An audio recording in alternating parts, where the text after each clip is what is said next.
ধসে গেছে সড়ক, ভেঙে গেছে পাইলিং। বরগুনার পাথরঘাটা হরিণঘাটা সড়ক স্থানান্তরের আগেই বেহাল দশা।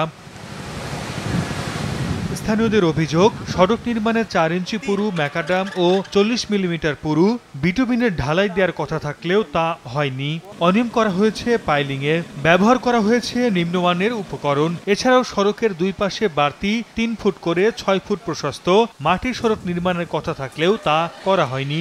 অনিয়মের কারণে এলাকাবাসী 3 বার সড়ক নির্মাণের কাজ বন্ধ করে দিলেও গুণগত মান নিশ্চিত করা হয়নি। রাস্তার কাম ভালো হয় না, বিদে রাস্তা ভেঙে গেছে। পেজ কমতেছে, মেডিসিন কমতেছে। আমরা হাতে নিয়ে দেখছি ঘুরি, সব পেজের কোনো কিছুই না, সব ঘুরি হয়ে গেছে। যে কন্ট্রাক্টর এই রাস্তাটা করছে সে সঠিক প্রক্রিয়ায় তার ইনস্ট্রুমেন্ট ব্যবহার করে না। এখন জন্ম সনদ দিয়ে খোলো বিকাশ স্টুডেন্ট অ্যাকাউন্ট।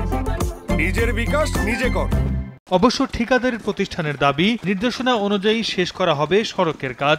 আর ঘূর্ণিঝড় রেমালের আঘাত ও প্রকল্পের কাজ শেষ না হওয়ার অজুহাত এলজিইডির। কর্তৃপক্ষের মতামত নিয়ে তারা যেভাবে করতে বলবে আমি সেভাবে রাস্তাটা ঠিক করে দেবো। এরশাল চিফ সাহেব প্রতি 100 মিটার পর থিকনেস দেখবে, থিকনেস দেখে ওকে বলে তারপর উনি প্রত্যয়ন দেবে। যেটুকু ক্ষতি হয়েছে সেটা কমপ্লিট করি আমরা পরবর্তী বিল বা পরবর্তী কাজের দিকে আগাবো। 4615 মিটার দীর্ঘ ও 16 ফুট প্রশস্তের সড়কটি নির্মাণে ব্যয় ধরা হয়েছে 6,72,69,525 টাকা।